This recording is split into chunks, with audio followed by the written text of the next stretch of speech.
Assalamualaikum warahmatullahi wabarakatuh. Baik ya, di pertemuan 13 ini, sebelumnya maaf saya agak kurang sehat, jadi pembelajaran kali ini saya rekam saja dan kalian bisa melihatnya di YouTube.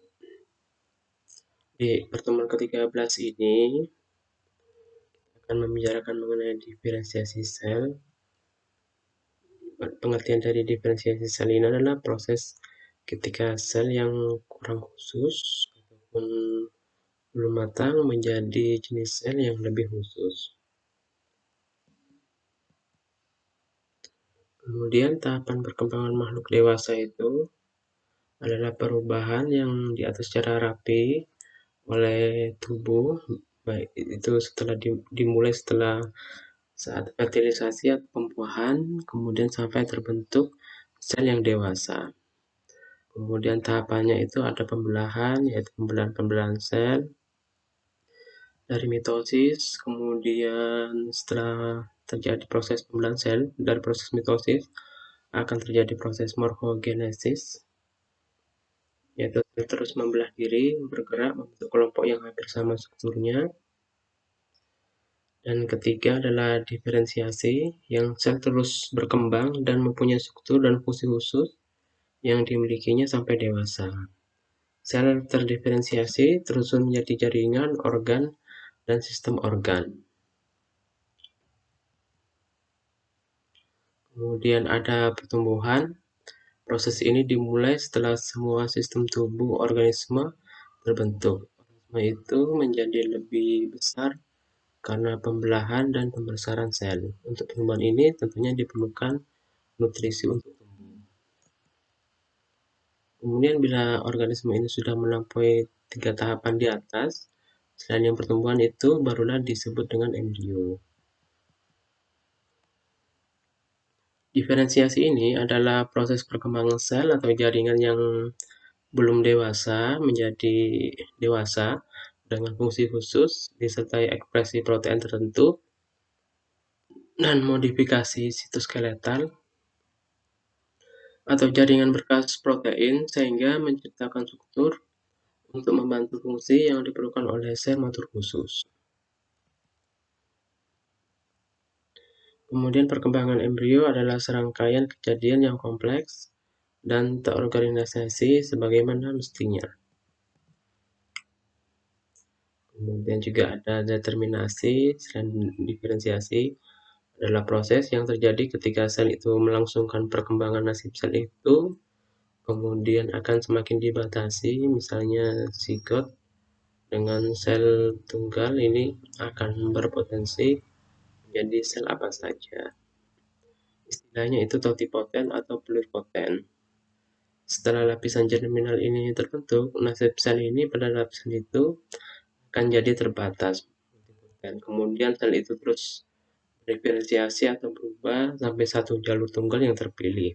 Jadi ada banyaknya sel yang terus membelah, kemudian menentukan nasibnya sendiri. Kemudian pada jalur-jalur yang sudah matang, dia itu akan membentuk dirinya sendiri untuk menjadi apa. Misalnya sel tersebut untuk organ-organ tubuh.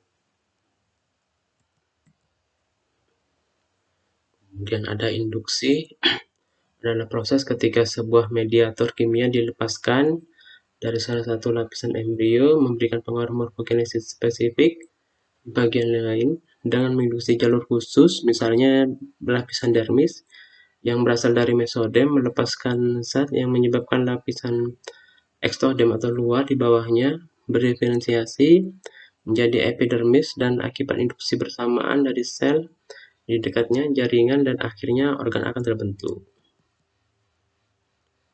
Kemudian proses diferensiasi itu menyebabkan sekelompok sel menjadi berbeda dalam struktur, fungsi, dan perilaku yang berlangsung pada waktu embrio.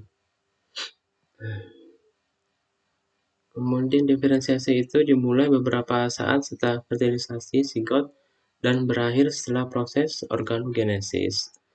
Organogenesis ini adalah pembentukan organ ya. Kemudian zigot sendiri sudah mulai memiliki orientasi bakal jadi jaringan apa.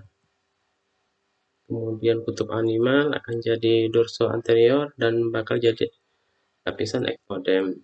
Kemudian kutub vegetal akan jadi ventroposterior dan bakal jadi endoderm. Nah, ini contoh lapisan dari permukaan tubuh. Lapisan luar ektoderm, endoderm itu bagian tengah, kemudian mesoderm dalam. Kemudian lapisan epidermal ektoderm ini akan menjadi kulit, rambut, kuku. Kemudian neural ektoderm ini, dan istilahnya aja neural, itu akan menjadi organ otak, kemudian pembuluh, dan organ saraf. Kemudian lapisan mesoderm akan menjadi jantung, pembuluh darah, otot, dan dermis. Dan endoderm ini akan menjadi hati dan pankreas. Kemudian saluran pencernaan, saluran pernafasan.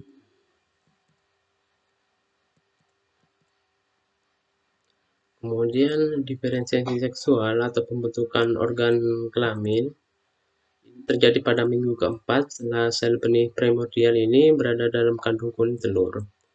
Pembentukan jenis kelamin ini berlangsung pada sel somatis, asal mulanya dari kelenjar benih. Bila ada kromosom Y, pada pembentukan kelamin itu akan terbentuk testis, yaitu organ pada pria. Kemudian bila kromosom Y tidak ada, akan terbentuk ovario, dan akhirnya terbentuk individu wanita. Diferensiasinya ada sel zigot, kemudian membelah ke tahapan blastodermer, kemudian ke morula, kemudian ada diferensiasi satu itu diferensiasi yang semu, blastula, varula, ke diferensiasi yang sesungguhnya yang kedua itu akan terbentuk lapisan luar, tengah, dan dalam.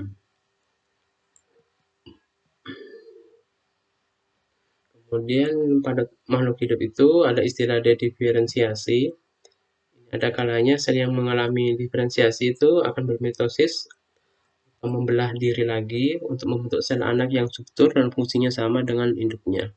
Ini yang disebut dengan regenerasi. Jadi sel itu akan bermitosis pada jalurnya sendiri itu, dan fungsinya akan tetap unipoten bukan multipoten, sehingganya dia itu akan meregenerasi dari sel-sel yang telah rusak. Kemudian diferensiasi atau regenerasi ini gunanya untuk penyembuhan, pengganti jaringan yang aus atau mati. Kemudian pada makhluk hidup itu, bila daya diferensiasi jaringannya itu tinggi, maka tingkat regenerasinya ini rendah ataupun tidak ada. Misalnya ini sel saraf dan otot jantung, jadi harus benar-benar dijaga ini organ tubuhnya.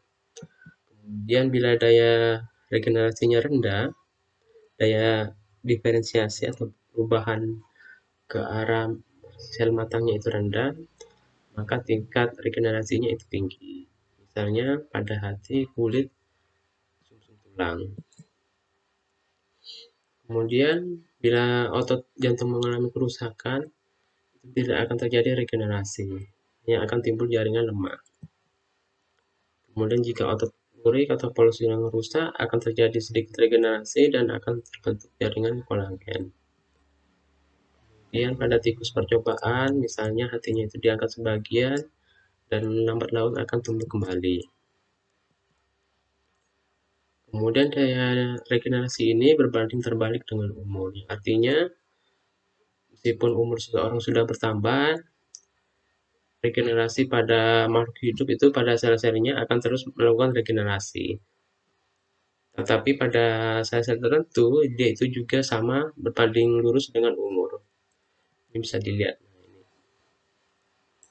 Di sini itu regenerasi akan terjadi terus-menerus dalam tubuh manusia tanpa disadari, sehingga manusia itu bisa melakukan proses fungsi kehidupannya dengan normal. Ini adalah tabel-tabel di mana sel tubuh itu akan melakukan regenerasi atau penggantian selama beberapa hari ataupun beberapa bulan.